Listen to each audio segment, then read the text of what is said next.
Hey guys, it's Jay from Neighborhood Gearhead, and recently I had my first karting experience at Circuit of the Americas. It was too much fun. For some of you guys, I know y'all are not too familiar with motorsports and the track names and all that.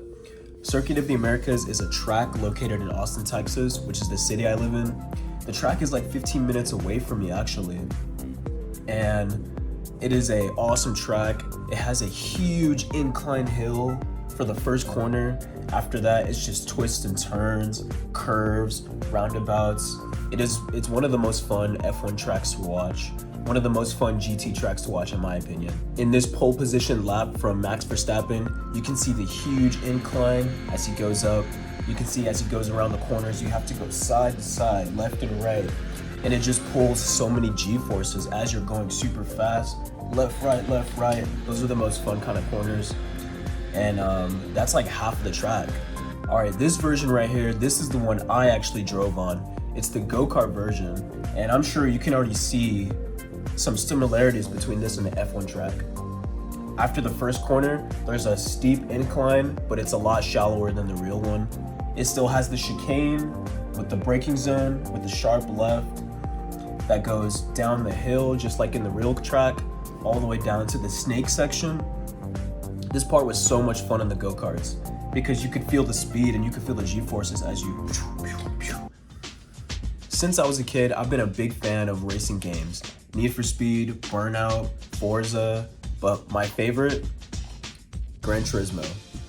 And Gran Turismo, it's taught me so much how to drive like a race car driver. I did exactly what I do in the game here. You can see in this first clip, when I start driving, I have a little bit too much steering angle and I'm having to correct that.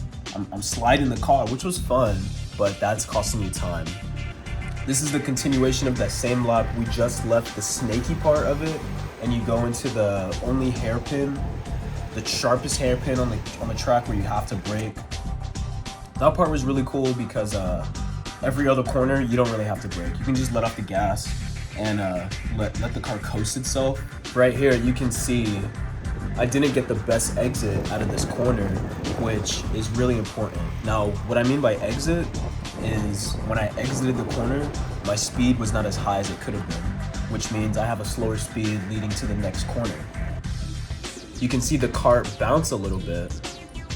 You can see my head bobble kind of when I'm in it. All right, this is a clip from my third lap. I was really starting to figure out the track here, but I had to slow down because somebody crashed in front of me. I'm guessing they went too hard. They were going too hard in the corner and they just slammed on the brake. These karts, they behave very similar to a car, but because they're so lightweight, and because the weight is more in the rear, because the engine is in the rear and your center of gravity, your body is more hanging in the rear part of the car. If you just stand on those brakes, you can snap oversteer the car.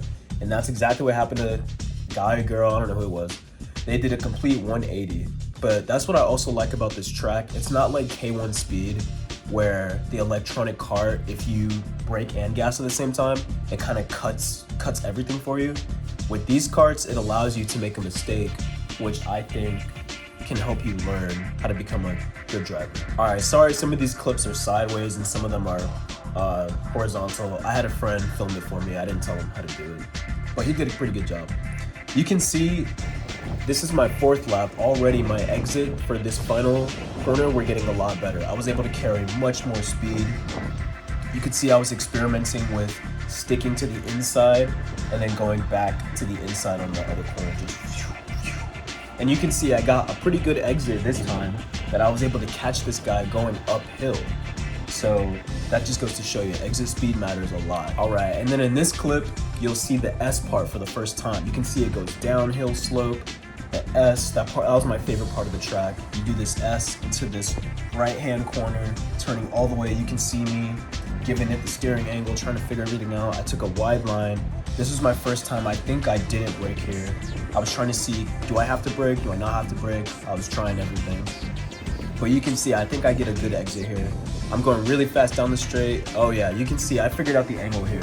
Instead of cutting across the red, which makes the car unsettled, which slows you down, you just stay on the track, take a less sharp angle. You really carry the speed and you can see it. I just carried that speed all throughout those corners and got a good exit up the hill. I'm pretty sure this might be where I got my fastest lap. You can really see how fast these karts are going. They weren't that slow. I was going at least 30 to 40 miles an hour. And you really feel the sense of speed. We are going down that straight, you hook it up, and you boom, boom. And these karts were like backfiring. It was so cool. Whenever you let off the gas, so you can slow down into a corner, you hear it go.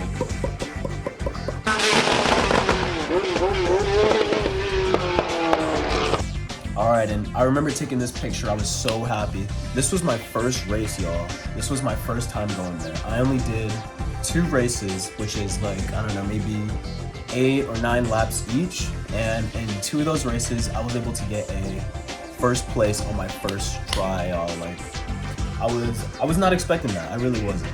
But, you know, I'm gonna go try hard because I play all the racing games, you know. I kind of knew the, I already knew the path you had to take to get a fast lap. Dang guys, my first race, I got first place. That Gran Turismo training came in handy. Oh, who's that guy?